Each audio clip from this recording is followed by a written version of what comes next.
Mi nombre es Andrea Morales y junto con mi compañera Paola González somos las enfermeras oncólogas del Servicio de Hematología del Hospital Universitario San Ignacio.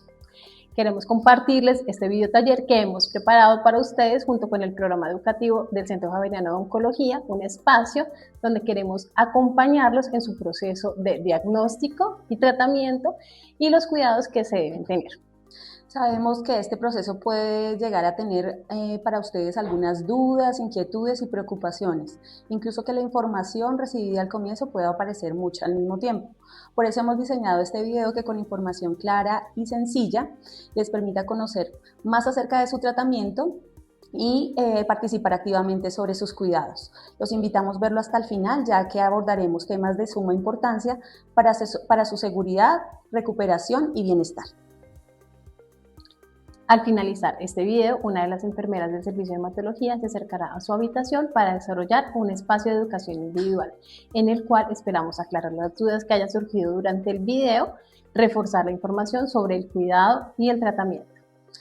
Nuestro propósito es que ustedes y sus familias se sientan acompañados, seguros e informados, porque creemos que conocer sobre su tratamiento y sus cuidados es la mejor herramienta para atravesar esta etapa con mayor tranquilidad.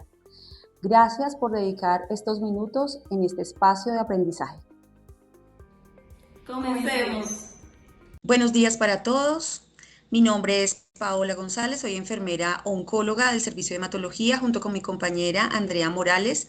Hoy les compartiremos este video educativo en donde hablamos sobre el tratamiento y los principales cuidados de los pacientes que inician quimioterapia en nuestro servicio. El taller se ha titulado Todo lo que debo saber antes de iniciar la quimioterapia en el servicio de hematología de hospitalización. Bienvenidos. Para comenzar, vamos a hablar algo sobre las generalidades del servicio. Ustedes observan una imagen en la que se encuentra el talento humano con el que cuenta el servicio de hematología del Hospital Universitario de San Ignacio. El talento humano consta de 6 médicos hematólogos, que son los médicos especialistas en tratamiento de enfermedades malignas de la sangre o enfermedades hemato-oncológicas.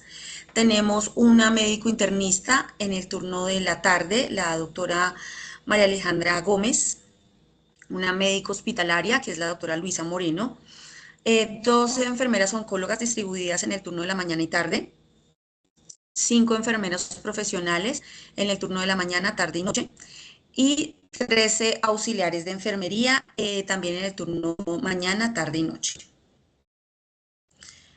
En esta diapositiva ustedes observan cómo está distribuido el servicio. El servicio se encuentra en el 6º piso del Hospital Universitario San Ignacio y donde ustedes ven las imágenes encuentran a mano izquierda una puerta de madera en donde se encuentran 2 puntos de lavado de manos y esto es para prácticamente informarles y recordarles a los visitantes y a los familiares de nuestros pacientes que la primera medida de cuidado es el lavado de manos. Entonces estamos llamados a que cumplamos con esa primera medida de cuidado para nuestros pacientes.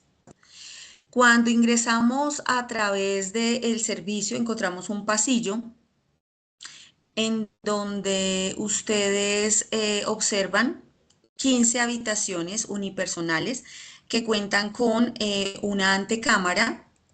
Aquí la van a observar a mano derecha en la imagen del centro.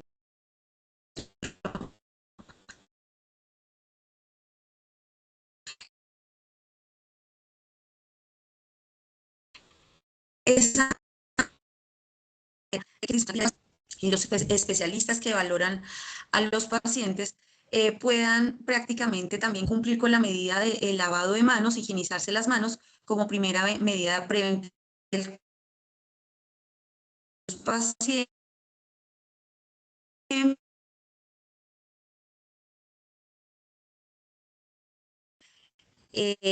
o antifluido que deben colocarse al ingresar a las habitaciones.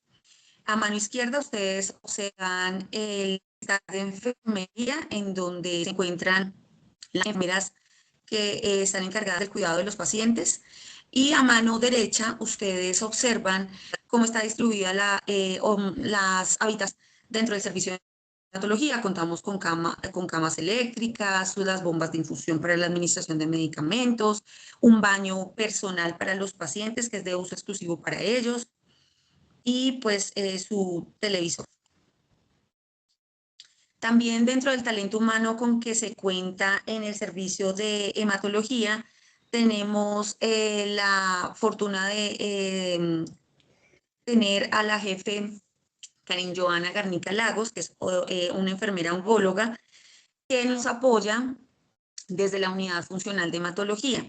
La jefe Karin se encarga de hacer ese puente de enlace entre las EPS y nuestra institución. La jefe Karin Joana Garnica, como les comentaba, se encarga de hacer todo ese proceso de gestión de procesos con las EPS con las cuales tenemos convenio.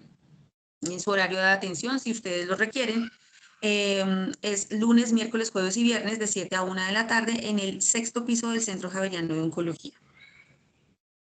Su teléfono de contacto y su correo si ustedes lo requieren.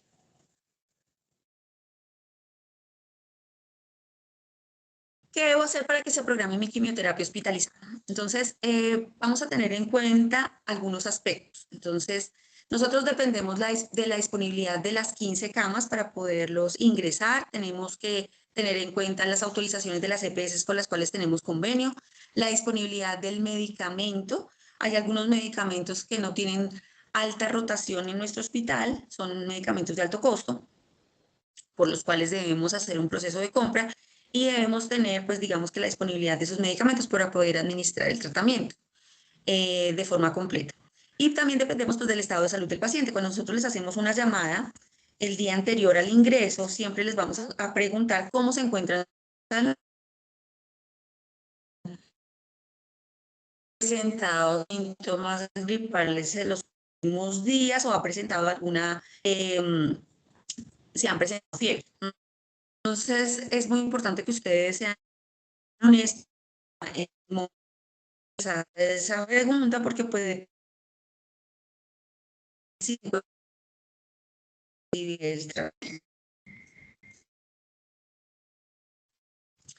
antes de su hospitalización.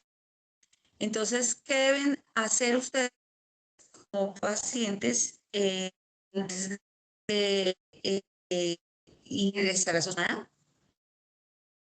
El día anterior, el proceso de ingreso, durante el proceso de ingreso siempre les vamos a pedir que organicen su traslado, que planeen con anticipación la llegada al hospital. Hay personas que viven pues, en zonas muy lejanas en la ciudad y que pueden demorarse en el traslado a la institución. Entonces, que planeen el tiempo porque la hora de ingreso siempre va a ser 7 de la mañana. Asistir con un acompañante adulto que sea mayor de edad. Si se presentan síntomas respiratorios, pues informar siempre antes de ingresar a la hospitalización durante la llamada que le realizamos. Preparar su maleta cuando ingresen, digamos, con todo lo que necesiten durante la estadía en el hospital, básicamente todos sus documentos, implementos de aseo, ropa cómoda y los medicamentos de uso habitual que ustedes manejan en su domicilio. Traer sus estudios que hayan sido solicitados en las hospitalizaciones anteriores. Entonces, hay algunos pacientes que se les solicita laboratorios o imágenes. Es importante que los traigan a esta hospitalización cuando pues, se les haya recomendado eso. Durante el día de la hospitalización que les solicitamos, bueno, siempre en la llamada del día anterior al ingreso les vamos a informar si requieren o no de la colocación de dispositivos especiales como un catéter o si deben tomarse algunas imágenes para revalorar. Se les va a informar que deben asistir o no, si deben asistir o no, con ayuno. Entonces es importante pues cumplirlo. Al ingresar siempre les vamos a pues, recordar que la hora de ingreso debe ser 7 de la mañana. Entonces la llegada a la hora indicada por la enfermera. Tomar los medicamentos de uso crónico para sus patologías de base. Si toman medicamentos para la hipertensión, diabetes, tiroides, entre otros, no olvidarlo tomarlos y pues traerlos para hacer la debida conciliación en la hospitalización.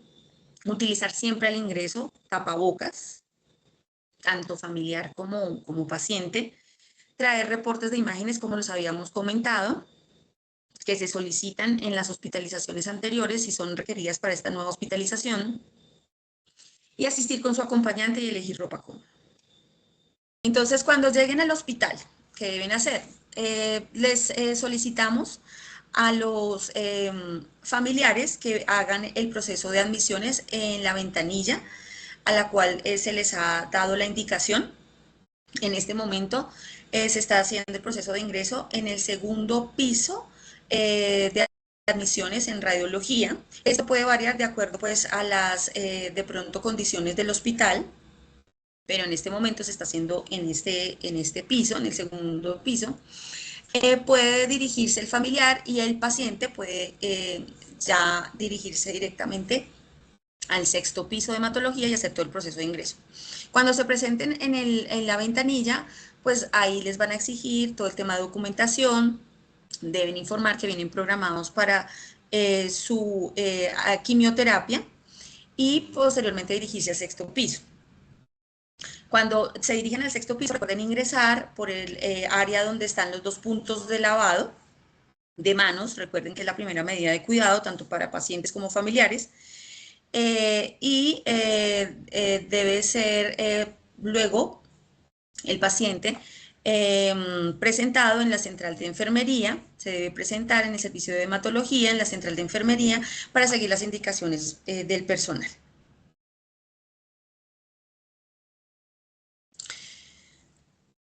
Aquí está la ventanilla de facturación. Aquí tenemos entonces otra imagen sobre nuestro compromiso con la salud y con la de nuestros pacientes. Entonces recuerden, la primera medida de cuidado es el lavado de manos. Nosotros como profesionales de salud tenemos la obligación de exigir tanto para los visitantes y los familiares que cuando ingresen al servicio lo realicen. Entonces por eso recuerden, en la entrada al servicio hay 2 puntos de lavado de manos. Hay dispuestos en cada una de las habitaciones también canecas para la segregación de residuos. Y estas canecas cuentan con un color especial. Entonces, estas canecas, ustedes preguntarán por qué se encuentran en estas áreas y pues básicamente a qué hace referencia a estos colores. Entonces, les voy a comentar. La caneca negra hace referencia a todo el desecho de residuos de uso ordinario, es decir, por ejemplo, los desechos que tienen que ver con alimentación, alimentos que no se han consumido, se deben desechar en esta caneca, o los residuos del material de barrido diario que hace el personal de Casa Limpia. En la caneca roja, que también se encuentra en las habitaciones, nosotros desechamos todo lo que tenga que ver con residuos biosanitarios o que tengan contacto con secreciones corporales, sangre, orina, de pronto que se haya hecho alguna curación, ¿sí? Entonces, todas aquellas jeringas, apósitos, gasas, sondas, drenes, van a ir dispuestos en esta caneca, todo lo que tenga que ver con secreciones corporales. Y digamos que en las áreas comunes, en los pasillos y pues digamos que en la central de enfermería, contamos con unas canecas que son de color blanco. Estas canecas son dispuestas para todo el tema de segregación de residuos con intención de reciclaje. Pero estos materiales deben estar limpios, entonces la idea es que ahí vamos a depositar todo lo que es plástico, cartón, papel, vidrio, botellas que tengamos limpias y que podamos reciclar. Como les digo, el uso también del tapabocas es una de las recomendaciones importantes dentro del servicio. Entonces, aquí hace, digamos que, referencia a que tanto pacientes, los pacientes cuando van a ser trasladados a otros servicios, bien sea imágenes, y para los visitantes y familiares debe ser de uso también obligatorio cuando estén visitando ingresando a su familiar en la habitación. No se lo pueden retirar y debe estar siempre cubriendo nariz y boca. Nosotros como profesionales de enfermería también estamos llamados a cumplir con esa norma. Y cuando ingresamos debemos tener tapabocas en uso. ¿Qué debo saber durante la hospitalización? Bueno, entonces las recomendaciones de cuidado general. Todo visitante, todo familiar debe ser mayor de edad. Cuando ingresen siempre se deben lavar las manos en los 2 puntos destinados para ese fin al ingreso del servicio. Como primera medida. Como segunda medida, utilizar el tapabocas, siempre cubriendo nariz y boca, visitantes y familiares, cuando estén en la habitación con su familiar. Para los pacientes, solamente se va a exigir el uso del tapabocas cuando sean trasladados de la habitación a otras áreas en el hospital, bien sea para tomar laboratorios, imágenes o bien sea para alguna valoración por algún especialista.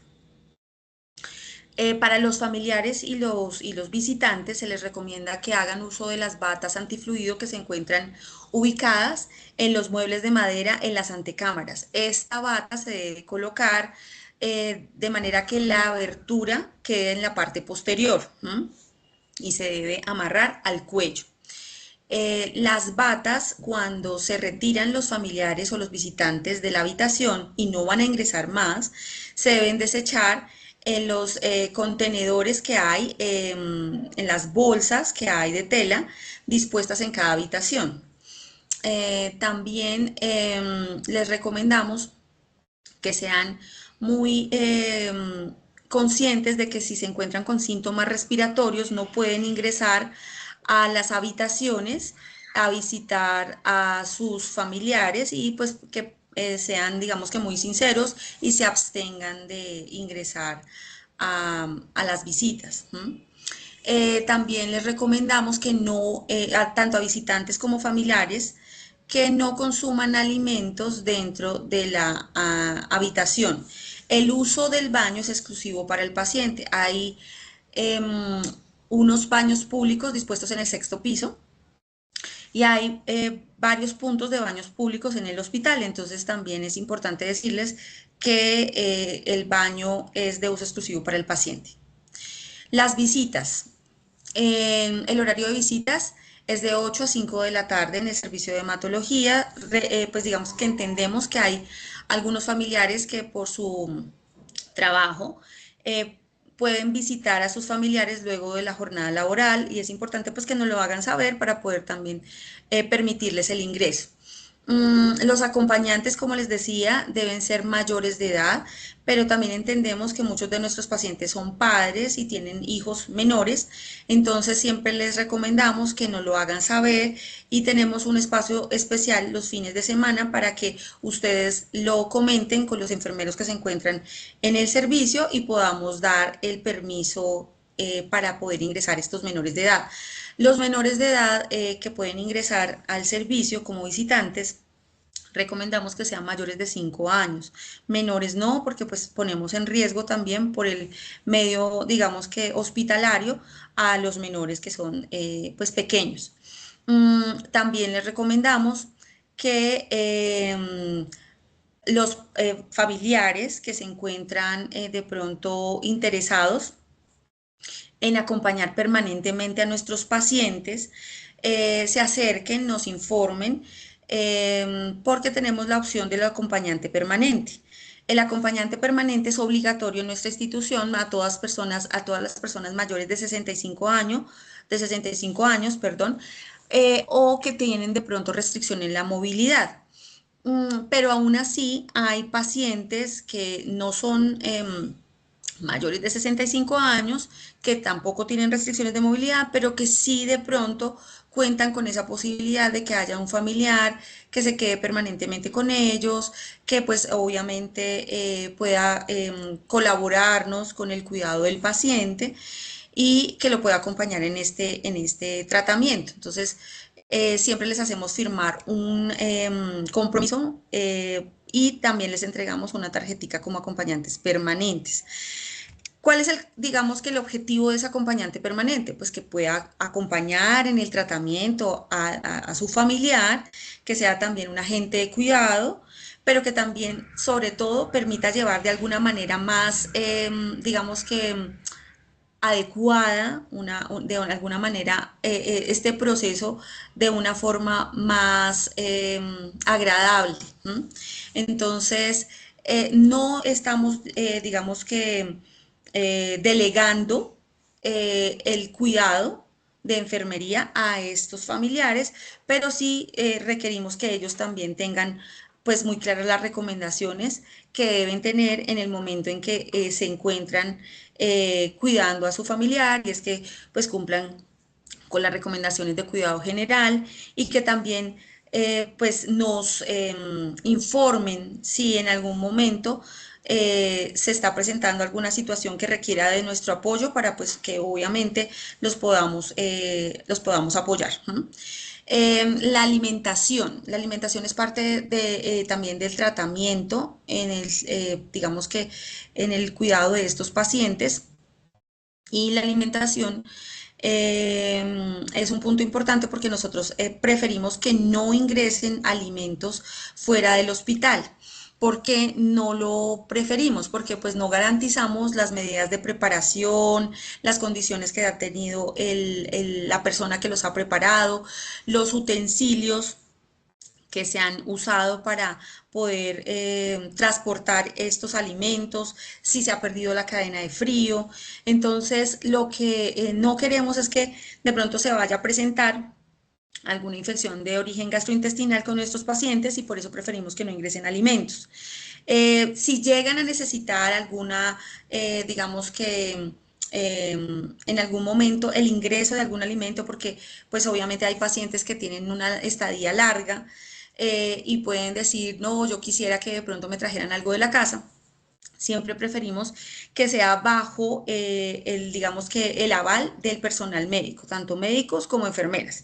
Nosotros lo que vamos a recomendar es que pueden ingresar frutas de cáscara gruesa, lo que es la pitaya, la granadilla, un banano, una mandarina, ¿sí? Que tienen cáscara gruesa y que se puede pelar y se puede consumir. Siempre recomendar que el paciente debe lavarse las manos antes de consumir los alimentos.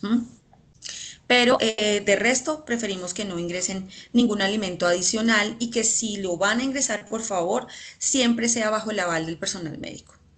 ¿Qué debe informar al personal de salud? Pues todo aquello, aquellas situaciones que nos de pronto surjan duda, o que de pronto nos surjan con alguna inquietud, o sea, que tengamos que de pronto, no sé, alguna lesión en el cuerpo que es nueva, que ha evolucionado en los últimos días, ardor al orinar, que hoy me levanté con dolor de cabeza, que hoy aparecí con el moretón, con el hematoma en el brazo y no me golpeé.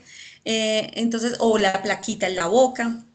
Entonces es importante todas aquellas situaciones que de pronto nos lleguen a inquietar, por favor, informarlas de manera oportuna al personal de salud, para poder iniciar ese tratamiento oportuno, y darle, digamos que, la información al personal médico para que se pueda tratar.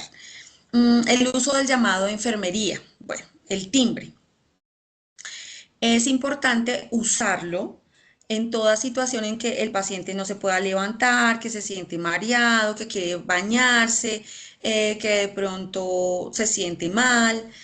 Los familiares que se encuentran, digamos que acompañando a los pacientes, si lo van a levantar, si lo van a trasladar al baño, no se sienten seguros, por favor llámenos, infórmenos, porque es importante evitar una caída en estos pacientes. Entonces, nosotros nos encontramos al cuidado de los pacientes, es nuestra responsabilidad, pero sí les pedimos el favor a los familiares que no omitan esa actividad de hacer uso del llamado de enfermería o del timbre, porque pues la verdad se puede presentar alguna situación de caída que pues podamos nosotros prevenir.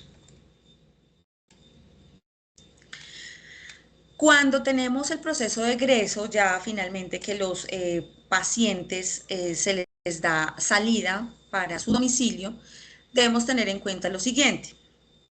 Al salir de la hospitalización, nosotros vamos a enviarles a su correo electrónico la documentación para que ustedes tengan información acerca de cuándo va a ser la próxima hospitalización, si se deben continuar tomando algún medicamento en casa, si se deben tomar laboratorios, las incapacidades y las recomendaciones de egreso, ¿cierto?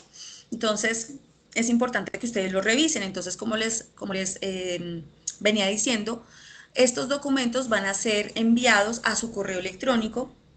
Es importante que cuando se les dé la salida, ustedes se acerquen a dar la información de su contacto, su celular, su correo electrónico, al auxiliar administrativa de nuestro servicio que se llama Lisset Molano y que se encuentra también con nosotros en el 6º piso del servicio de hematología, para que ella posteriormente haga llegar la información de todos los documentos médicos que deben ustedes tener.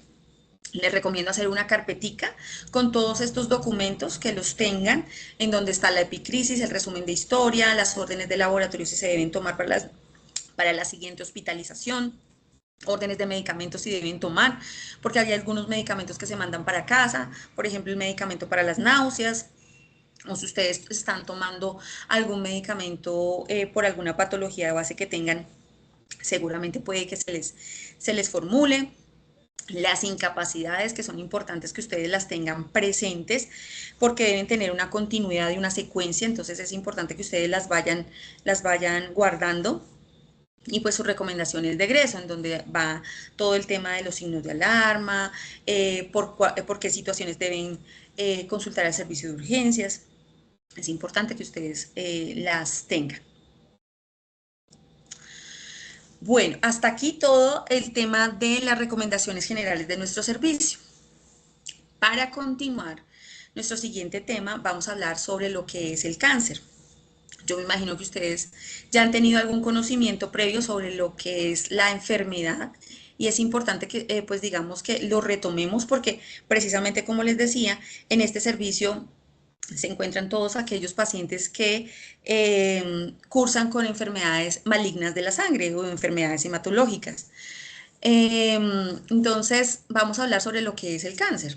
Según la Organización Mundial de la Salud, el cáncer ocurre en cualquier célula del cuerpo y básicamente hace referencia a ese descontrol en el crecimiento celular. Entonces, las células normales, generalmente las células sanas, crecen, se dividen y funcionan de forma normal, una forma estable, organizada. Pero en algunas ocasiones hay un cambio en el ADN, en el material genético de estas células. Se pueden producir cambios en el ADN por algunos factores, bien sea pueden ser factores genéticos por enfermedades que traemos de nuestros padres, bien sea también por alguna exposición a algún químico, el benceno, insecticidas, pesticidas. También se pueden generar cambios en el ADN por exposición de pronto al sol, ¿cierto? Podemos tener también cambios o factores de riesgo que generan cambios en el ADN por virus, infecciones, por ejemplo, el virus de inmunodeficiencia humana o VIH o el virus de Epstein-Barr, que también tiene que ver también con el desarrollo de algunas enfermedades hemato-oncológicas. Y bueno, muchas situaciones, el tabaco, el alcohol, la obesidad, la alimentación, pueden hacer que el ADN de nuestras células cambie o mute. Entonces, cuando hay un cambio en este ADN, las células dejan de funcionar bien como venían haciéndolo. Estos cambios generalmente son en el tiempo, pueden ser de larga data o pueden ser según digamos que la agresividad de la enfermedad o la instauración de la enfermedad, agudos o cortos en el tiempo. Entonces, cuando hay este cambio, hay un crecimiento descontrolado de esas células, las células comienzan a multiplicarse de forma rápida y sin control, que generalmente pues eso no puede pasar porque las células tienen generalmente un proceso de reproducción que es estable, que es organizado, y cuando hay este cambio y pues empiezan a generarse esta reproducción celular alterada, o acelerada, se forman tumores, que son digamos que el crecimiento de varias células que pueden generar bultos en algunos órganos y que pueden incluso estas células vía sanguínea o vía linfática invadir a otros órganos distantes y generar metástasis o invasión a otros órganos que generalmente pueden llegar a tener también o a generar mayores síntomas o complicaciones en nuestros pacientes. Hablando entonces ya de lo que es el cáncer, hablamos de lo que es el cáncer hematológico, ¿cierto? Nosotros generalmente hemos hablado o hemos escuchado sobre el cáncer de mama, cáncer gástrico, cáncer colorectal, cáncer de pulmón, de cervix, de cuello de útero, ¿cierto? Son más o menos pues los principales, cáncer de próstata también, que son los principales que se presentan en nuestra población a nivel nacional, pero también debemos hablar sobre el cáncer hematológico, que es muy diferente a los tumores sólidos. Entonces, el cáncer hematológico es un cáncer que afecta básicamente las células sanguíneas, las células de la sangre, y específicamente la fábrica de ellas, que es la médula ósea, que se encuentra en la parte interior de los huesos. También puede afectar el sistema linfático, que tiene mucho que ver con el sistema inmunológico. Y básicamente pues es lo mismo, estas células sanguíneas crecen sin control y generalmente no funcionan correctamente como deben hacerlo. Entonces hay tres tipos de cáncer principales que básicamente pues son los que frecuentemente se presentan, que son las leucemias, los mielomas múltiples y los linfomas. Las leucemias hacemos referencia a que afectan los glóbulos blancos, esas células que se encargan de combatir las infecciones y pues que impiden que se produzcan estas células de forma adecuada y que generalmente pues cuando se ven afectadas pues no van a cumplir sus funciones de protección. Los mielomas múltiples se originan en las células plasmáticas, que son un tipo de glóbulo blanco que también se produce en la médula ósea y que tiene que ver con la digamos que producción de anticuerpos o inmunoglobulinas, que también tienen que ver con el sistema de defensas. Generalmente, pues, el mieloma múltiple puede afectar, hace que aparezca una proteína, que es la proteína M, y puede afectar órganos importantes como el riñón, los huesos, y que generan, pues, algunos síntomas que vamos a hablar más adelante. Los linfomas hacemos relevancia a que es una alteración de las células del sistema linfático. No sé si ustedes recuerdan que nosotros tenemos un sistema de ganglios, exactamente, que es como un sistema que se encuentra en nuestro cuerpo, compuesto por ganglios que están conectados. Entonces tenemos ganglios a nivel del cuello, a nivel occipital, en la parte posterior de la cabeza, a nivel de las axilas, a nivel abdominal, en las ingles, ¿cierto? Entonces, cuando estas células del sistema linfático también se alteran, generalmente pues el sistema inmunológico se ve afectado y se caracteriza por que estos ganglios aumentan exageradamente de tamaño. Entonces, en algunos casos pueden dificultar también consumir alimentos o respirar. Entonces, hablando de estos principales tipos de cáncer hematológico, ya veíamos leucemias, linfomas y mielomas. Entonces, las leucemias, ¿qué podemos decir de las leucemias? Pues como decíamos, es un tipo de enfermedad que afecta a los glóbulos blancos, que son los que se encargan de defendernos contra las infecciones. Generalmente los síntomas que se manifiestan son fiebre, cansancio, moretones o sangrado, digamos que espontáneo, infecciones frecuentes. Hay dos tipos importantes de leucemias crónicas y leucemias agudas. En las leucemias crónicas el curso de la enfermedad es muy lento. Entonces los síntomas se van presentando, pues digamos que paulatinamente, y ya los pacientes cuando son diagnosticados, pues obviamente ya han tenido digamos que transcurso de la enfermedad importante. Este tipo de leucemia, como los síntomas no son agudos, ¿sí? Son más crónicos, Entonces, generalmente pueden ser tratados con quimioterapia oral, con pastillas, y generalmente no requieren de hospitalización. No quiere decir que las leucemias crónicas no se puedan convertir en leucemias agudas. Claro, sí se pueden convertir, por eso hay que hacerle seguimiento y por eso deben ser vistas y valoradas por el especialista, el hematoncólogo. Las leucemias agudas son de instauración rápida. Entonces, hace un mes yo estaba bien y últimamente me he sentido más cansado, he bajado de peso considerablemente, me veo pálido, tengo moretones y me estoy enfermando más frecuentemente. Entonces, son de esas de instauración rápida o aguda. Generalmente, cuando se presentan por la sintomatología, que es tan aguda, que es tan importante, hay que hospitalizarlos y pues obviamente iniciar tratamiento de forma rápida. Es el tipo de tratamiento frecuente de este tipo de enfermedad es la quimioterapia.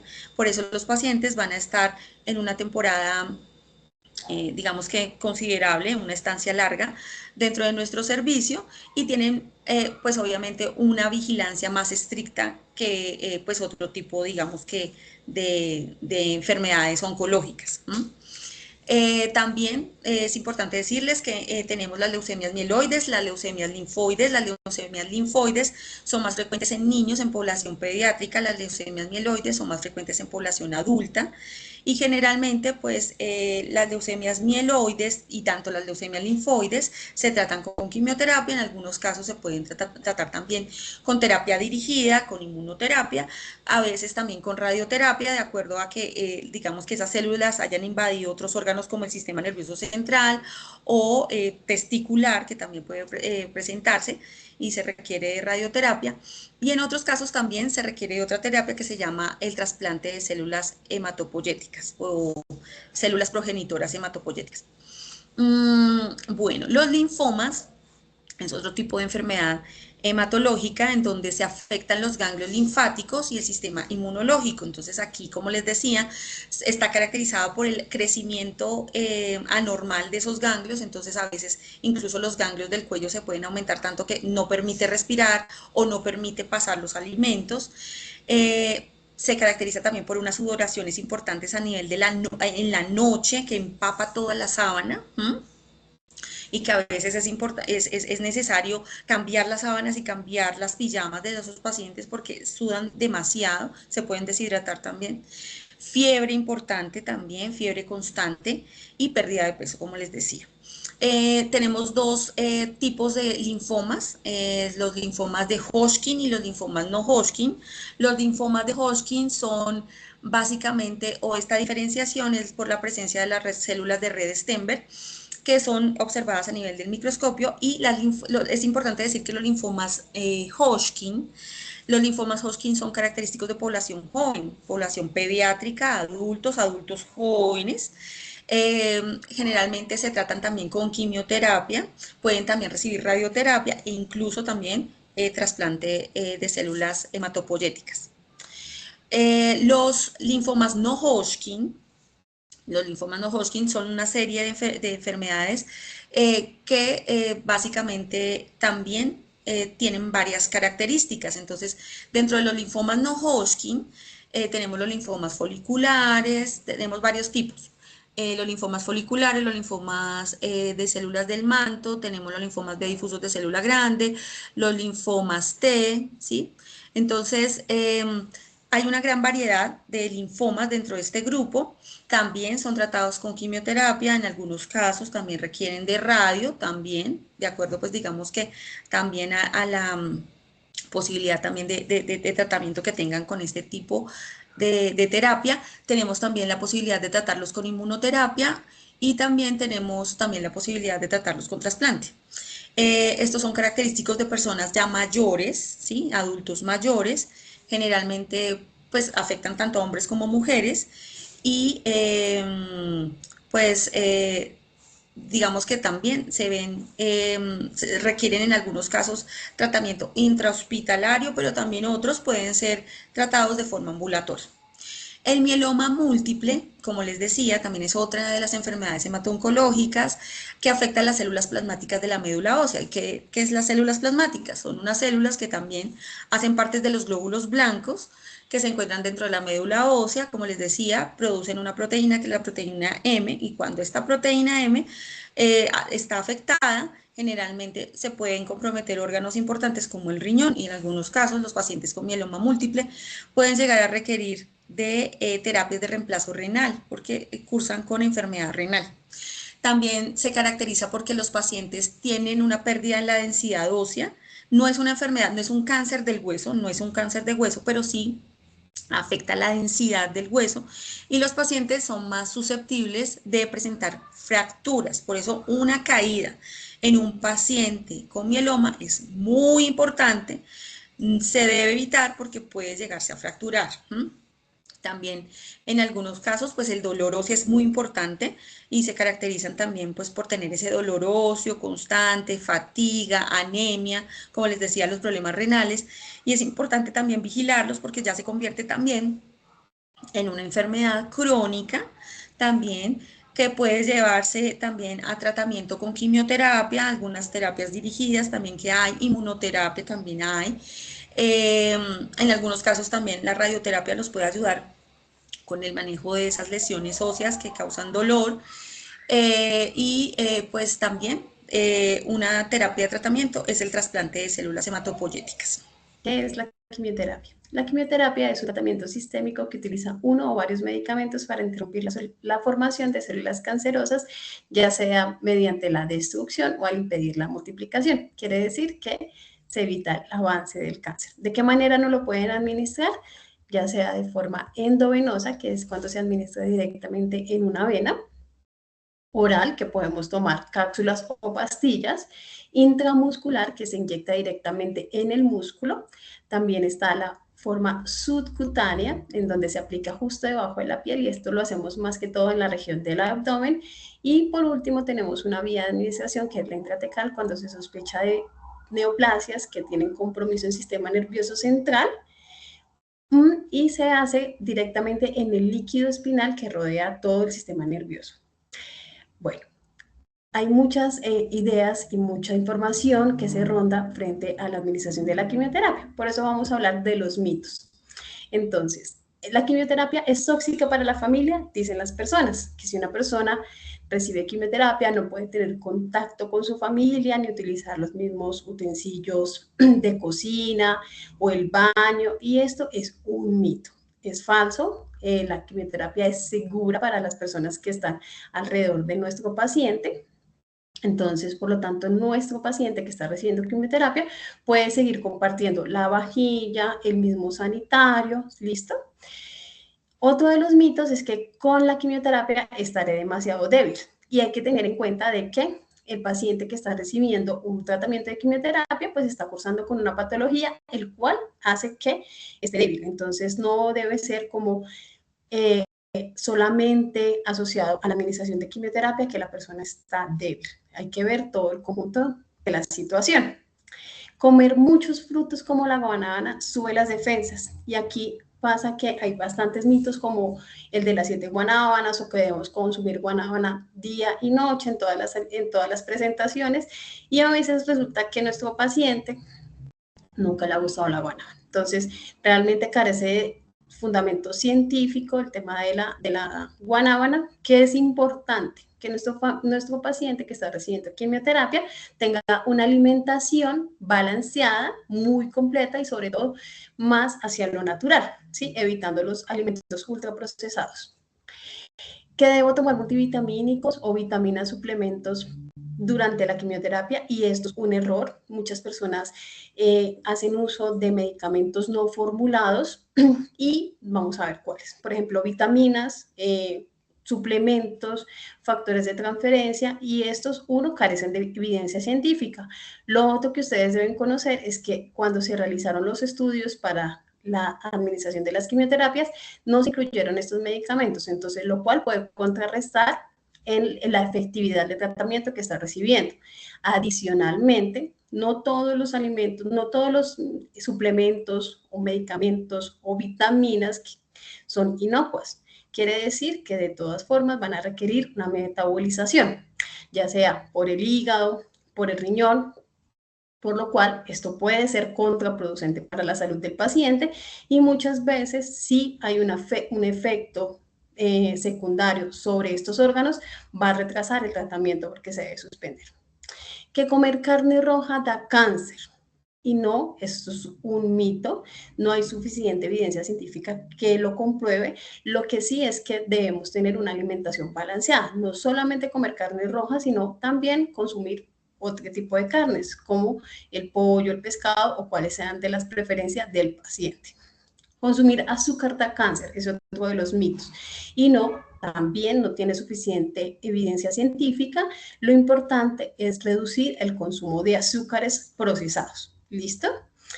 Que comer hígado crudo sube los glóbulos rojos. Y sí, esto no está comprobado, lo que sí es que lo más importante para nosotros es consumir alimentos bien cocidos. Bueno, más adelante vamos a ver por qué puede ser contraproducente consumir alimentos crudos.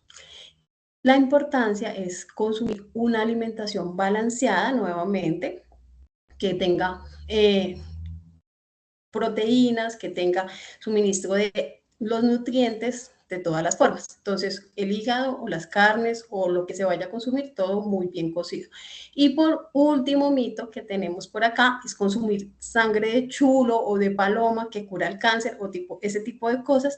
Y esto no tiene fundamentación científica, esto es un error porque vamos a ver más adelante los efectos secundarios de la quimioterapia hace que se bajen las defensas. Entonces, si yo consumo algo que puede ser contraproducente, es que me puede llevar directamente a la UCI o puede tener efectos mortales. Entonces, mucho cuidado con los mitos que escuchamos de las personas. Recordemos nuevamente que el cáncer es individualizado, no todas las personas, así tengamos que el vecino, la persona que está más cercana a mí haya cursado con un cáncer y algunas cosas le haya funcionado, no quiere decir que eso me funcione a mí porque las condiciones son totalmente diferentes.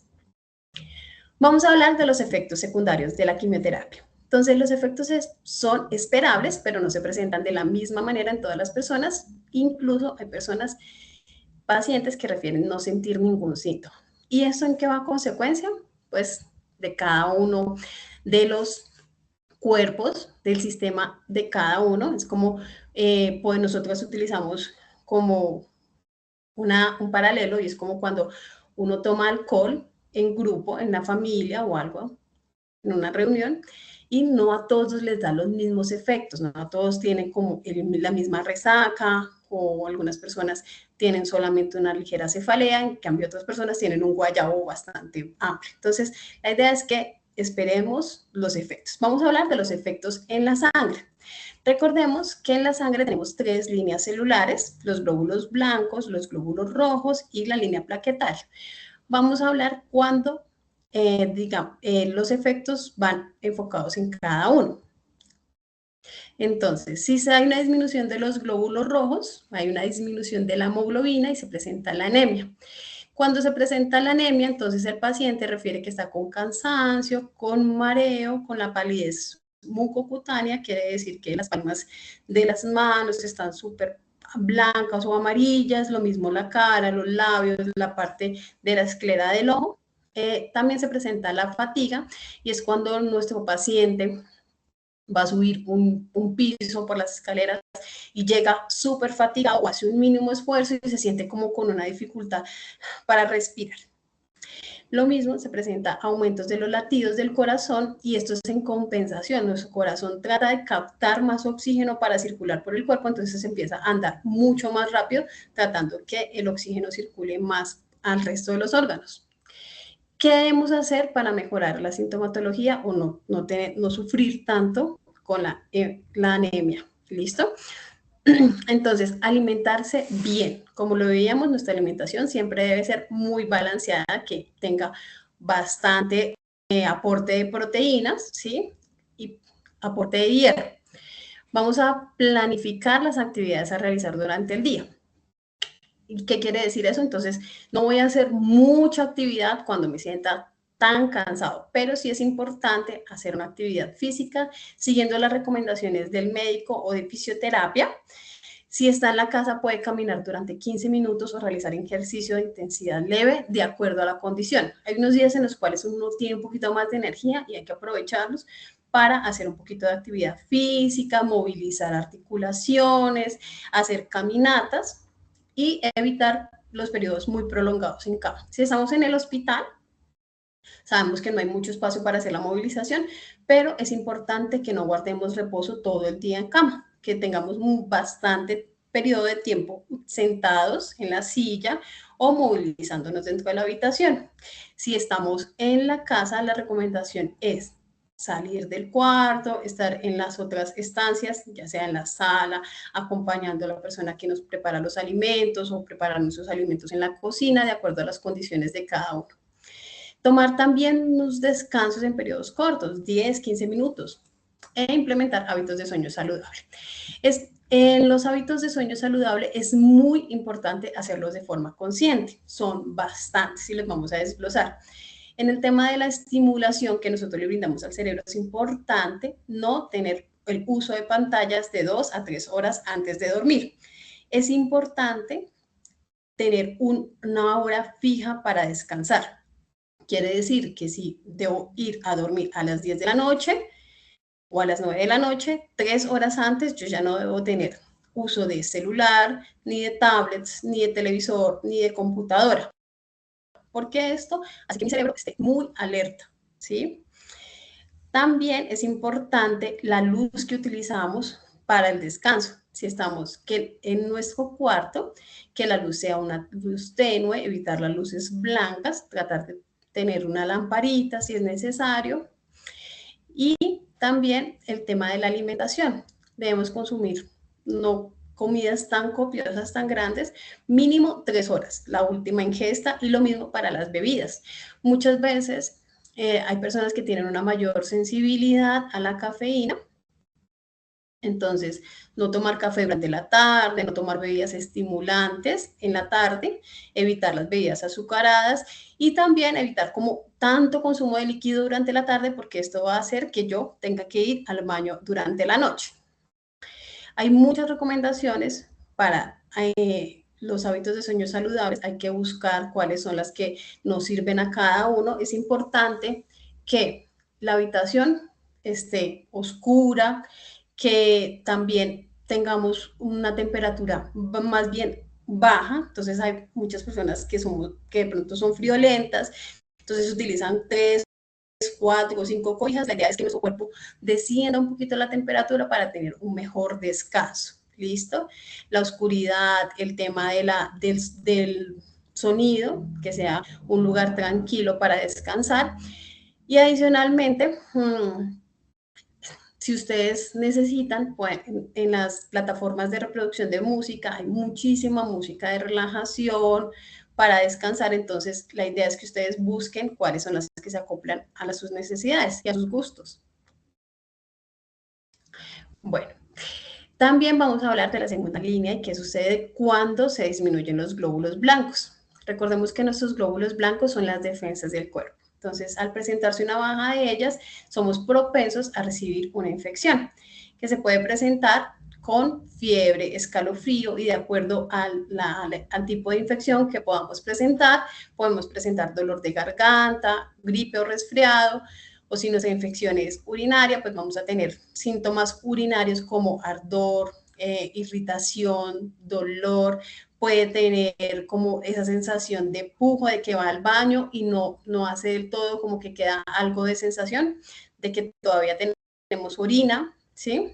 O se puede presentar infecciones gastrointestinales que me pueden dar diarrea, o también tenemos las infecciones cutáneas que me pueden presentar brotes en la piel.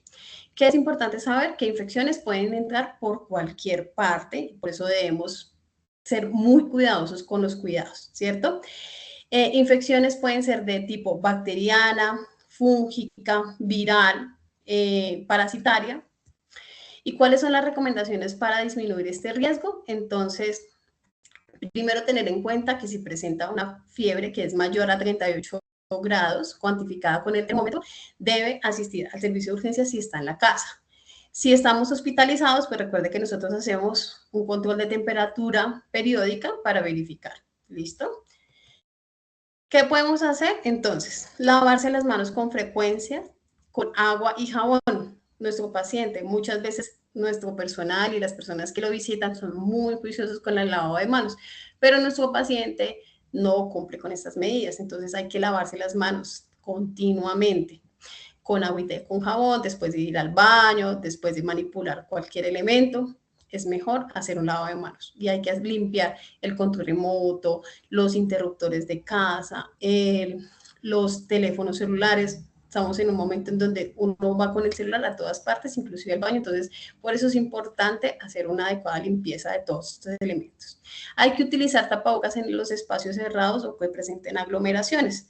Entonces, el tapabocas no es solamente una recomendación para nuestro paciente, también para las personas que nos acompañan. No sé, es la enseñanza que nos quedó de la pandemia es que uno sale y está protegido con tapabocas, pero llega a casa y todos nos olvidamos de utilizar pues como estos cuidados. Entonces, si nuestro paciente está acompañado de personas que van al trabajo, que van en bus a sus trabajos, es importante que nuestros acompañantes también utilicen el tapabocas en esos espacios donde comparten con las demás personas, porque al llegar a casa usualmente olvidamos hacer el uso del tapabocas, sentamos a comer todos en la mesa y es el momento en donde podemos contagiar a nuestro paciente. Vamos a limitar las visitas en el hogar y es importante que las personas que quieran visitarlo, pues sean personas, uno, muy cercanas y que cumplan con todas las recomendaciones. Como se mencionaban, deben cumplir las recomendaciones en casa, tal cual se hace aquí en el hospital. Quiere decir que la persona que va a visitarlo se hace el lavado de manos, utiliza tapabocas, se quita la ropa que trae de la calle. Y pues ahorita con la tecnología, las personas también pueden hacer videollamadas para estar en contacto. Vamos a consumir alimentos bien lavados y completamente cocidos, ¿sí? Volvemos al punto importante de que se bajan las defensas y tenemos que consumir los alimentos que hayan pasado por un proceso de cocción, el cual elimine esas potenciales bacterias que me pueden afectar. Si el alimento, por ejemplo, son las verduras, ojalá elijamos verduras que sean de cocción. Si definitivamente queremos consumir un alimento como los arándanos, debe ser muy bien desinfectados. ¿Listo? Hay que mantener una adecuada higiene personal y yo sé que muchas veces los días son muy fríos y que digamos, el paciente considera que no ha hecho mucha actividad física para tener que bañarse todos los días, pero es importante porque recordemos que nuestro cuerpo también tiene una flora bacteriana que cuando no hay defensas puede entrar a jugar un papel en contra. Por eso es importante mantener una adecuada higiene, bañarse por lo menos todos los días y sobre todo nuestra área genital. Vamos a evitar el ingreso a piscinas, jacuzzis, saunas mientras estemos en el tratamiento. Todas estas actividades quedan prohibidas durante el tratamiento. Hay que mantener el hogar limpio, ordenado y bien ventilado cuando estemos en casa. Y si tenemos mascotas, ¿qué hacemos con las mascotas? Ese punto es muy importante porque las mascotas ahora hacen parte de nuestra familia. En definitiva, hacen parte del proceso de recuperación. Entonces, como también somos responsables de ellos para que estén en contacto con nuestro paciente, vamos a tener 3 condiciones muy claras.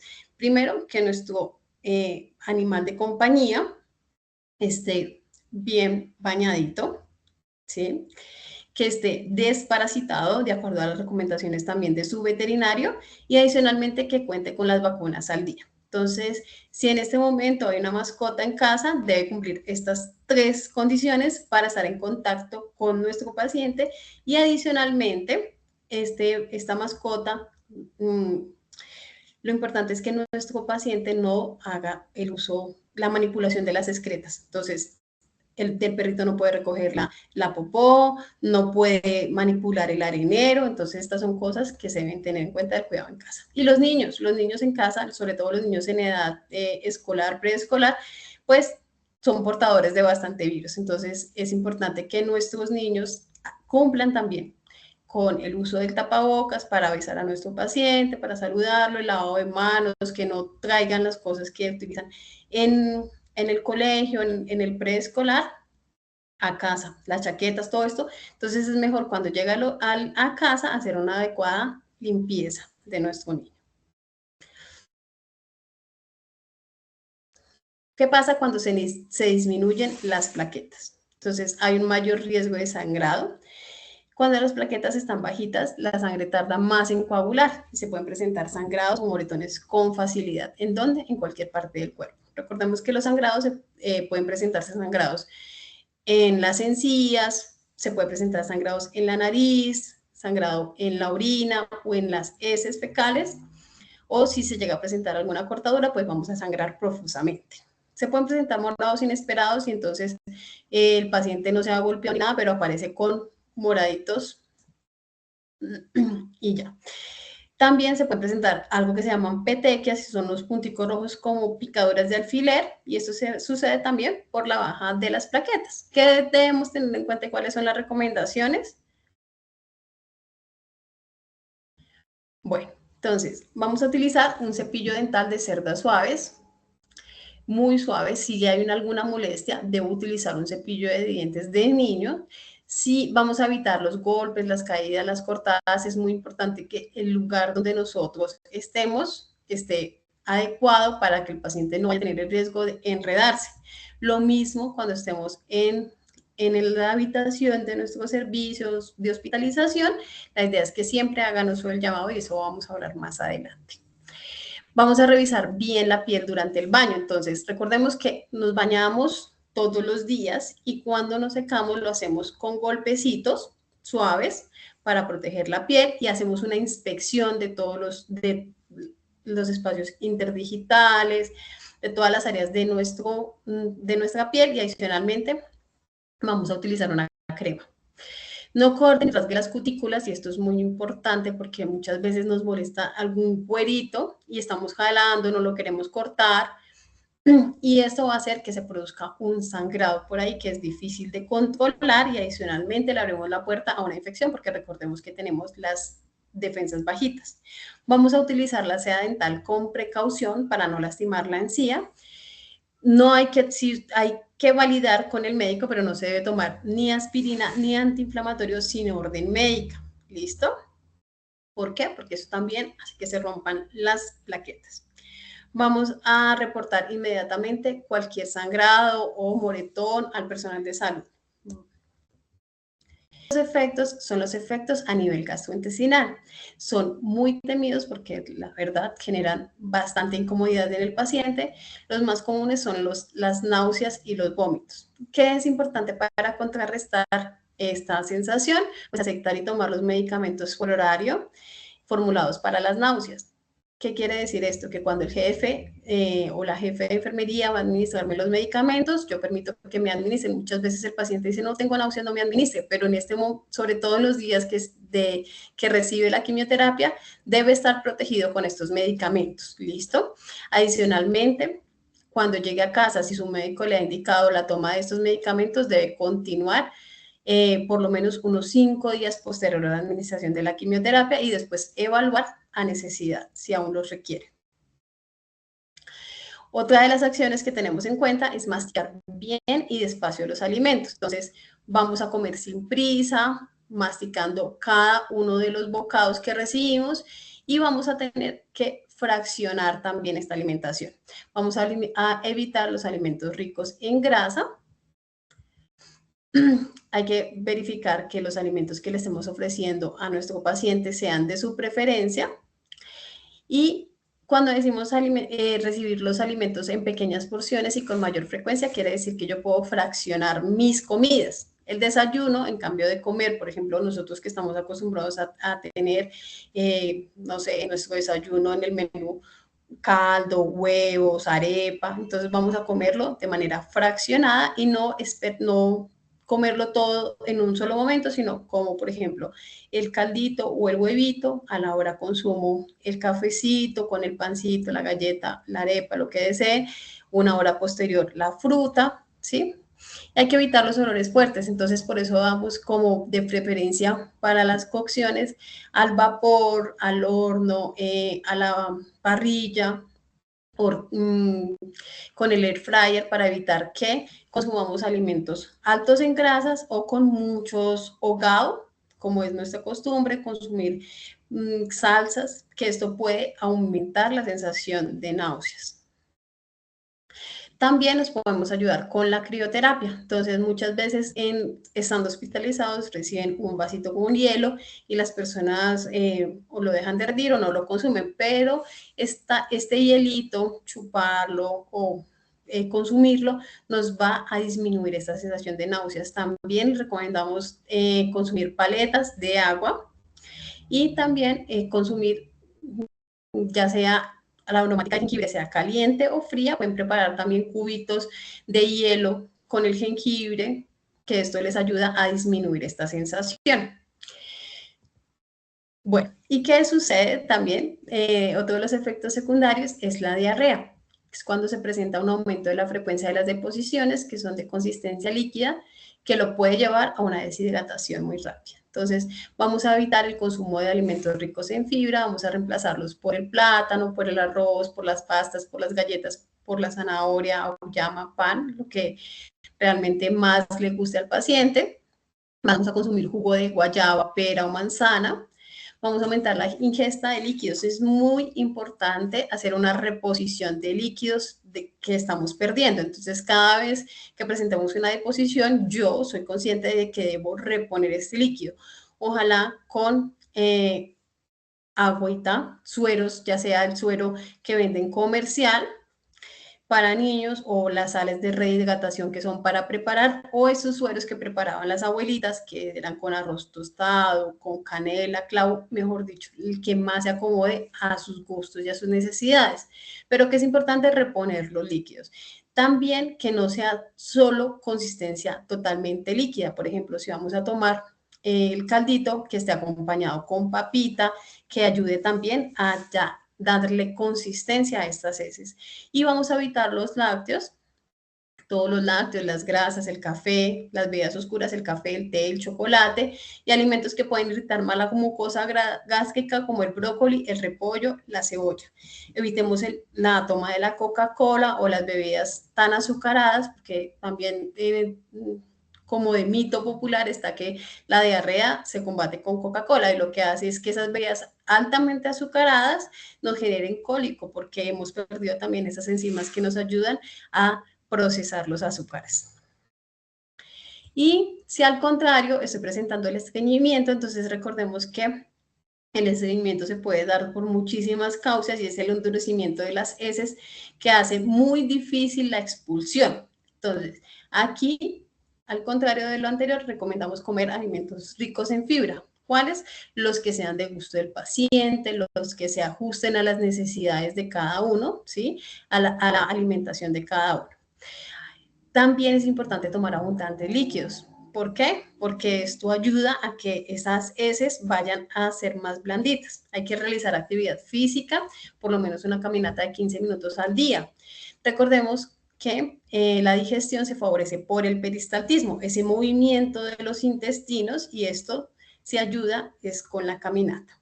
Y hacer masaje como las manecillas del reloj alrededor del abdomen, para que vaya siendo movilidad estas heces.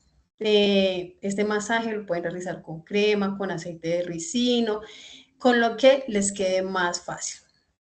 Hay que recordar que el estreñimiento se puede dar por esa quietud de estar en la cama, por los medicamentos, usualmente para los medicamentos para el dolor hacen que mi intestino esté muy lento. Entonces, hay que buscar estas recomendaciones que se ajustan a nosotros, muy importante, la alimentación, la hidratación, la actividad física y que, bueno, vamos a hablar también de los efectos en mucosa y piel y uñas. Es otro de los efectos muy temidos, como la mucositis. La mucositis es la inflamación de la mucosa, sobre todo la mucosa oral, que es la que genera mayor molestia. Entonces se presenta un enrojecimiento, un dolor en la boca con aumento de la sensibilidad, a veces se presentan unas lesiones blancas que son como ampollas, se presenta mucha resequedad, ¿sí? Entonces el paciente está con esa molestia y ni siquiera puede cerrar la boca ni pegar la lengua al paladar. Entonces, ¿qué es importante conocer? Que si están hospitalizados y presentan esta molestia, deben informar inmediatamente al médico o al personal de salud, quien a su vez va a solicitar una interconsulta por patología oral, que es una especialidad que cuenta el Centro Javeriano de Oncología. ¿Para qué? Para que sea evaluado si requiere terapias adicionales como la fotobioestimulación. ¿Listo? Otros de qué más podemos hacer y cuáles cuidados debemos tener en cuenta. Mantener un cepillado dental después de cada comida y antes de ir a dormir, obligatorio. Utilizar el cepillo de dientes suaves, de cerdas suaves, y si ya genera alguna molestia, pueden utilizar un cepillo de dientes para niños. Utilizar un enjuague bucal sin alcohol. En el comercio hay bastantes de estos, pero también las personas pueden utilizar la mezcla que se acomoda a sus necesidades y a sus gustos. Hay que retirar las prótesis dentales antes de dormir, siempre. Pero a la primera señal de molestia es importante que el paciente se retire las prótesis siempre y solo las utilice al momento de comer. Hay que evitar el consumo de alimentos crocantes, ácidos, salados y picantes que le puedan generar mayor molestia. Hay que elegir preferiblemente las comodidades de textura blanda. Hidratar muy bien los labios y la boca, no solamente beber líquidos, sino también utilizar un protector para los labios de la preferencia del paciente, de lo que usualmente utilice, ya sea manteca de cacao, un chapstick, lo que desee el paciente. Y hay que evitar el consumo de cigarrillo y alcohol, y esto es muy importante, no solamente para el cuidado de la mucositis, sino para todo el proceso de recuperación. Recordemos lo nocivo que son estas sustancias para nuestro cuerpo. Hablemos un poco también de la caída del cabello. Y es posible que se presente un debilitamiento en la fibra capilar, lo que puede ocasionar la pérdida del brillo, de la resequedad, puede presentar una caída parcial o completa del cabello. Es importante que consulten, el cabello no se le cae a todos los pacientes, va a depender muchísimo del medicamento. ¿Y por qué se cae el cabello con la quimioterapia?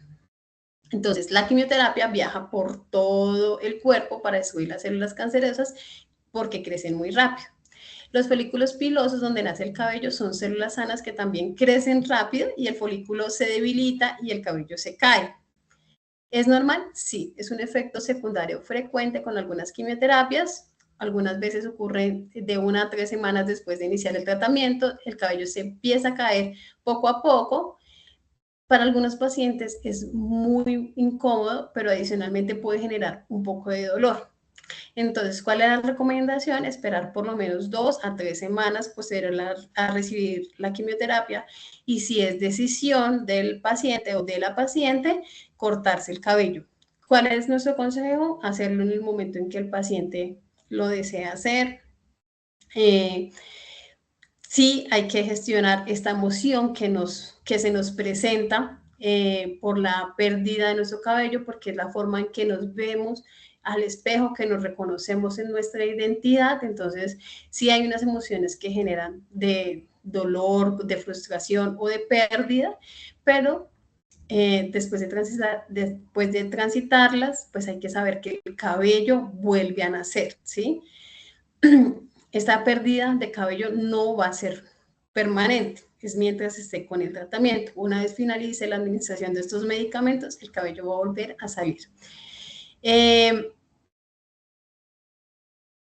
Podemos utilizar productos suaves, sin químicos, ojalá champús para bebés, proteger el cuero cabelludo del sol y del frío, entonces utilizar turbantes, gorritos, cachuchas, bueno, de lo que también sea de preferencia del paciente.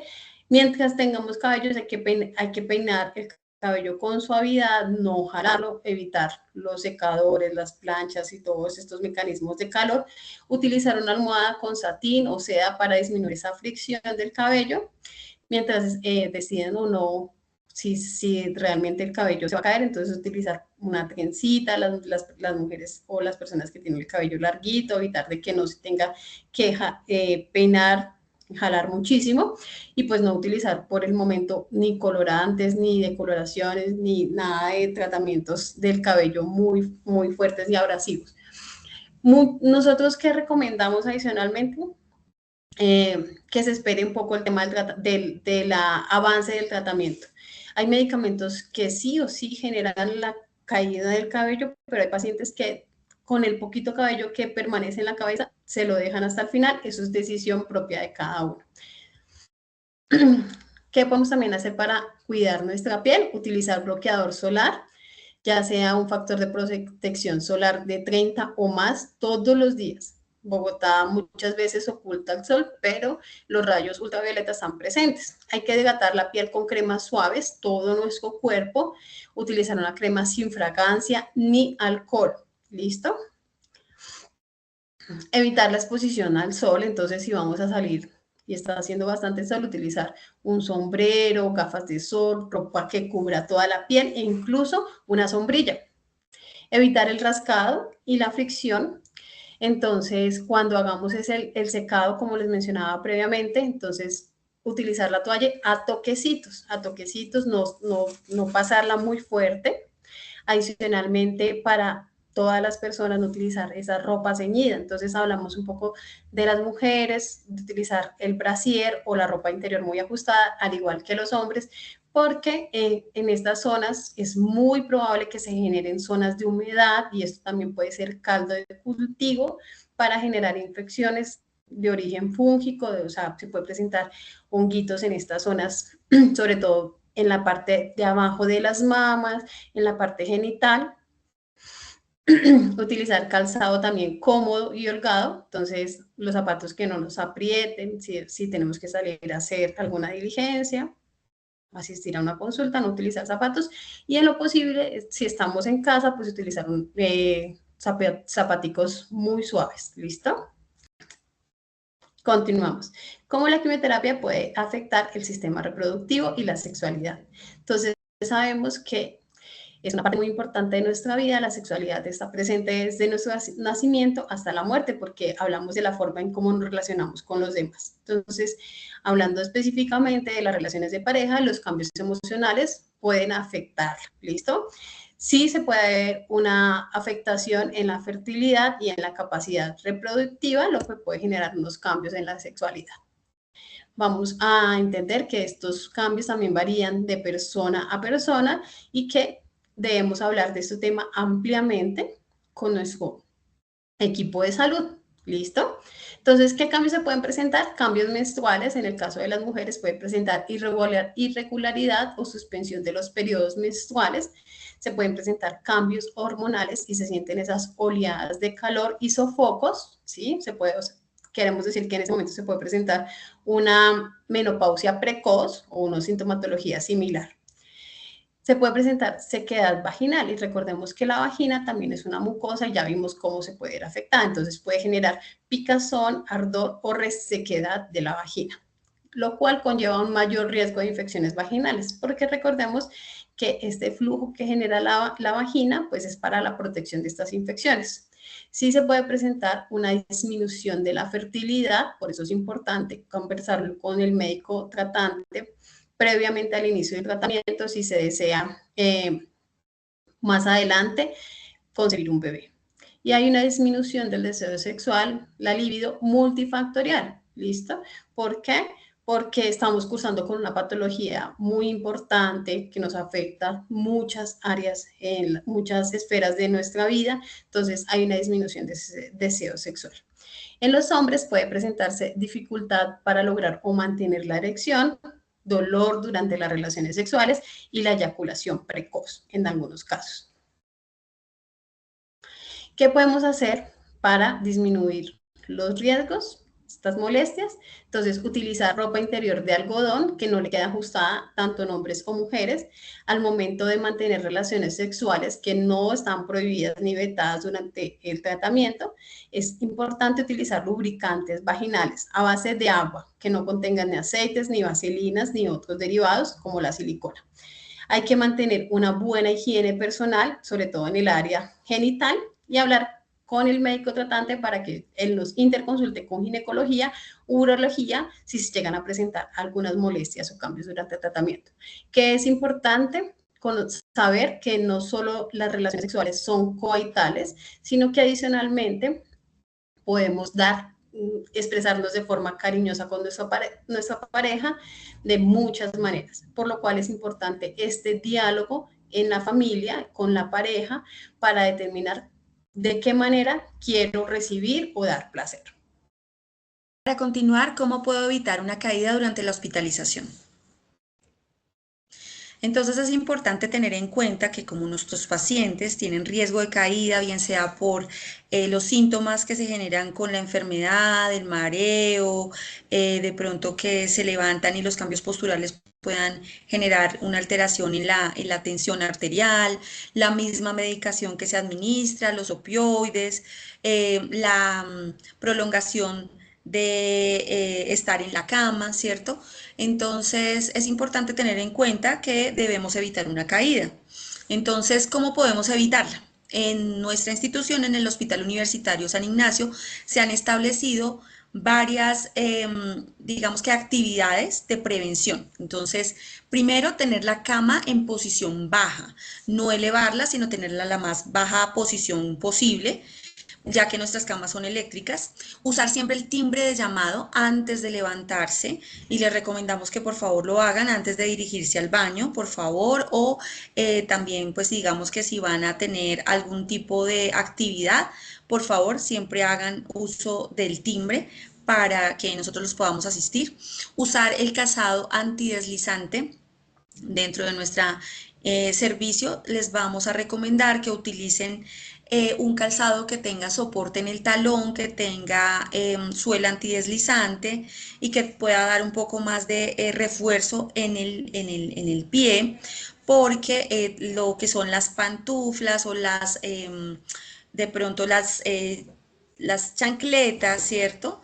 Las sandalias pueden hacer que de pronto se nos resbalen los pies y podamos sufrir una caída. Entonces es importante tener un tipo de calzado un poco más cubierto que cubra un poco más el pie. Levantarse con ayuda, entonces nunca solitos, siempre hacer uso del llamado si se encuentran solos en la habitación, si se encuentran con su familiar o su acompañante permanente, pues avisarles si él los puede levantar solos o si definitivamente no lo pueden realizar, por favor hacer uso del llamado de enfermería para que nosotros los podamos asistir y los podamos acompañar. Buena iluminación, nunca levantarse con la luz apagada al baño en las noches, siempre prenderla. O pues por eso hacer el uso del llamado de enfermería para que nosotros les podamos prender la luz del baño para que puedan trasladarse. Utilizar el caminador o el bastón si lo requieren, si tienen uso de dispositivos para la movilidad, por favor traerlos a la hospitalización y usarlos. También es el momento también para recordarles que si utilizan dispositivos auditivos, también es importante que los traigan, o sus gafas, también que las puedan traer a la hospitalización. Solicitar el apoyo del personal de enfermería, nunca decir que no, que nos da pena, que siempre timbrando, no. Es importante que nosotros siempre los acompañemos y los apoyemos porque pues podemos evitar una caída, y además que si sus familiares se encuentran pues y ven que definitivamente no lo pueden hacer solitos, pues es mejor que nos llamen para que nosotros podamos asistirlos. No caminar si se siente mareado con debilidad. Acompañamiento familiar es importante, como les decía, como primera medida de cuidado, pero pues los familiares no son los responsables de la asistencia, en salud que nosotros, pues sí, obviamente estamos obligados a realizarlo. Entonces, simplemente el acompañante es importante por si de pronto el paciente se siente mareado o si de pronto el paciente no se siente bien para poderse levantar, que inmediatamente nos informe. Tener las barandas elevadas siempre que se encuentre en la cama el paciente. Entonces es importante decirles a los familiares, a los acompañantes, que si se van a retirar de la habitación porque van a salir a consumir sus alimentos en la cafetería o bien porque ya definitivamente terminó la visita, dejen siempre las barandas arriba de las 4 barandas arriba de la cama y que nos avisen y que pues obviamente cuando se retiren de la habitación procuren que el llamado de enfermería o el timbre siempre esté cerca. Entonces siempre les vamos a pedir eso, la cama en la posición más baja, las barandas elevadas y el llamado de enfermería o el timbre cerca al paciente cuando se vayan a retirar de la habitación.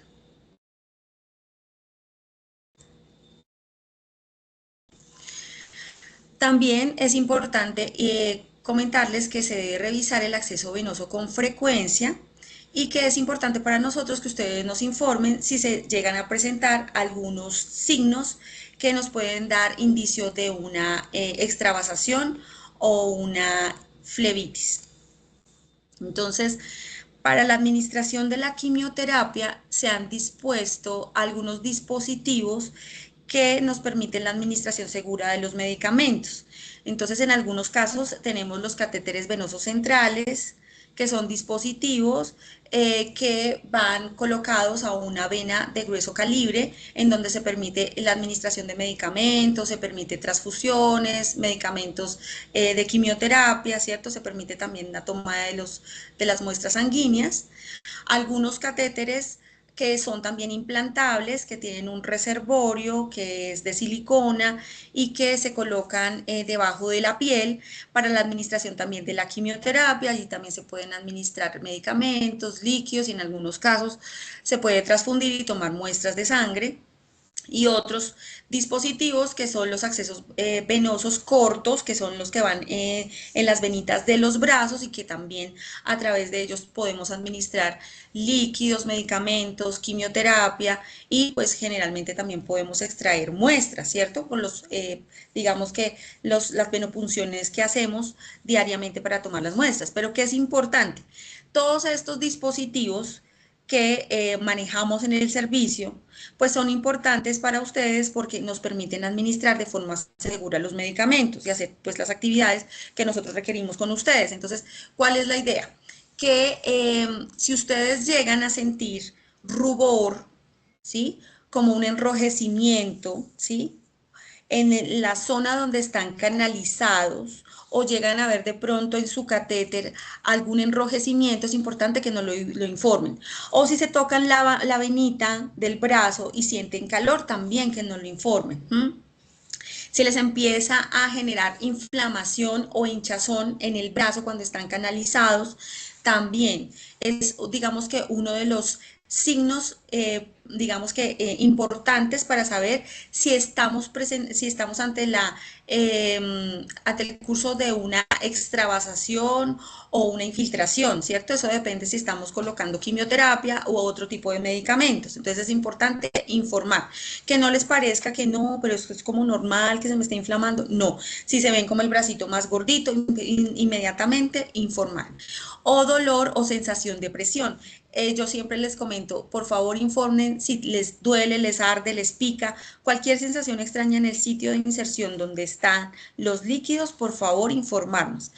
Generalmente, siempre les recomendamos cuando están, digamos que las venopunciones a nivel del brazo, pero también es importante que ustedes nos digan, oiga, me pica, me rasca, me duele, me siento o me estoy viendo que está rojo el sitio de inserción del catéter, si es un catéter venoso central o un catéter reservorio que está con la agujita, es importante que ustedes siempre nos lo informen.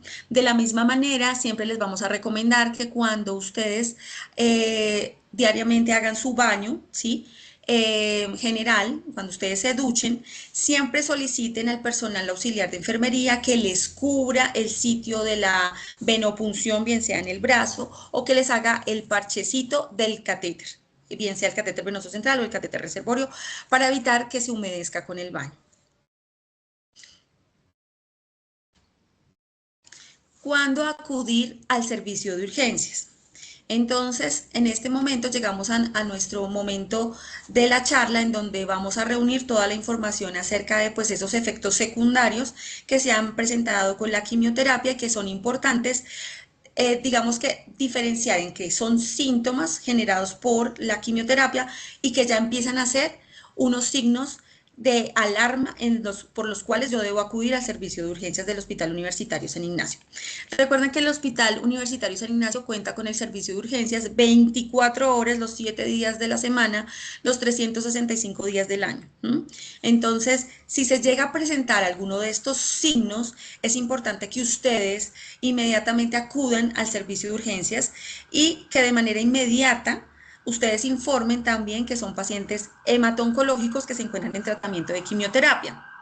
Por eso les decía al comienzo de la charla que deben hacer como una carpetica en donde tengan ustedes toda la información, porque a veces es muy importante. Yo sé que pues obviamente en el hospital contamos con el sistema, digamos que de historia clínica, en donde podemos revisar básicamente pues toda la información que tienen acerca de ustedes, pero si ustedes llegaran a estar en alguna, no sé, por alguna situación en otro lugar y tengan que acudir a otro servicio de urgencias de otro hospital, es importante que ustedes lleven toda la información en una carpeta de lo que tienen, qué diagnóstico tienen y cuál es el tratamiento que se les ha administrado.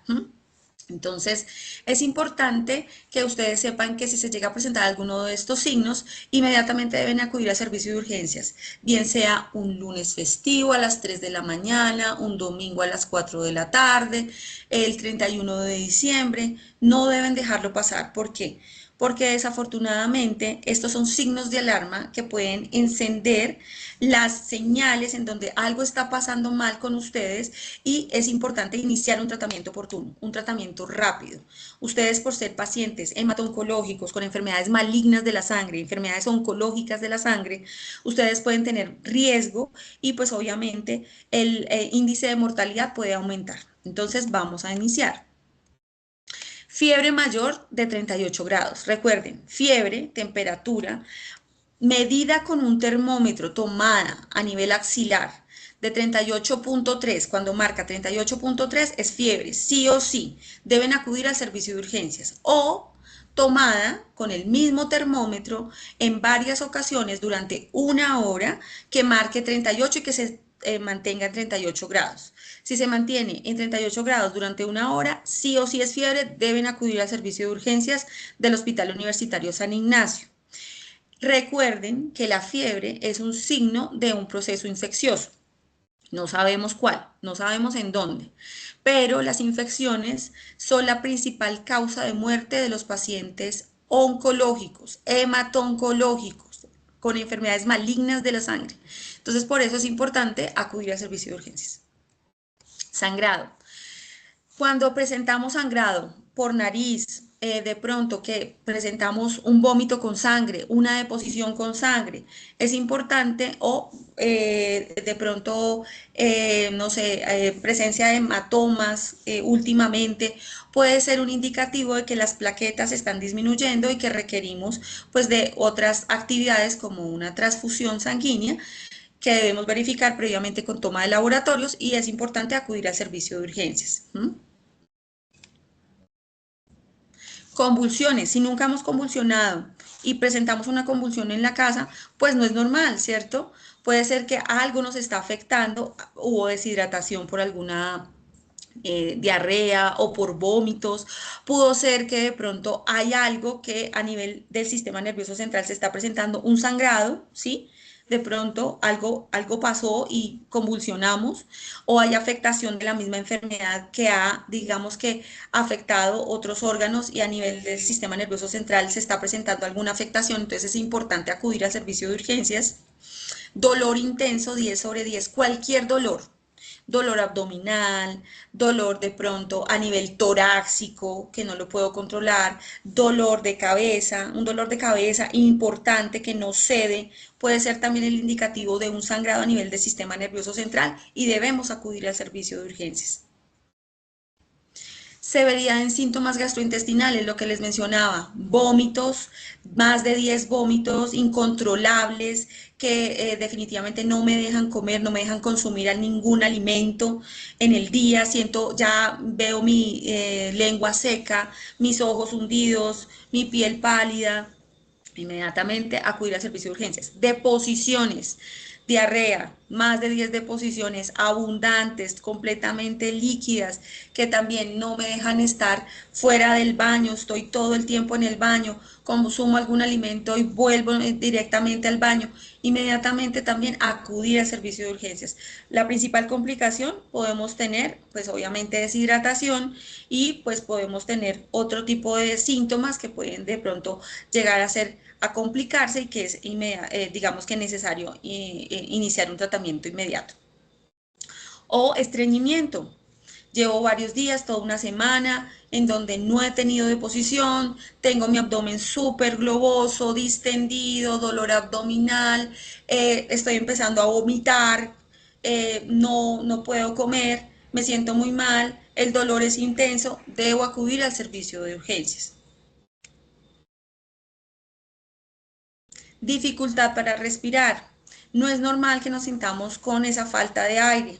Entonces es importante que si ustedes se sienten fatigados, que no pueden respirar, que tienen su dolor opresivo, inmediatamente acudan también al servicio de urgencias.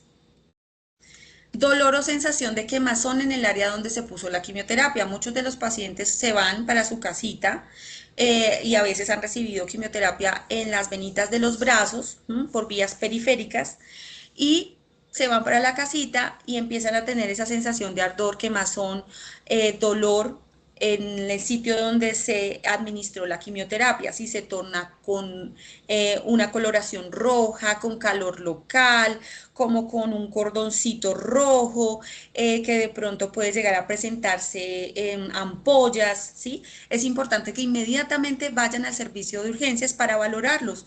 Muchos de estos medicamentos precisamente se administran por catéteres especiales porque pueden llegar a, digamos que irritar demasiado las venas de los bracitos y pueden generar alteraciones en la piel.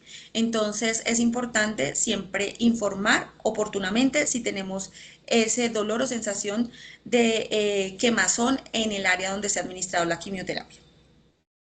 Para finalizar, nuestro compromiso durante la hospitalización, para una atención segura nos comprometemos a estar atentos al llamado de hospitalización, llegar siempre 20 minutos antes a la hora programada por enfermería, a la hora donde hemos sido citados, cumplir con las recomendaciones realizadas por el personal de salud.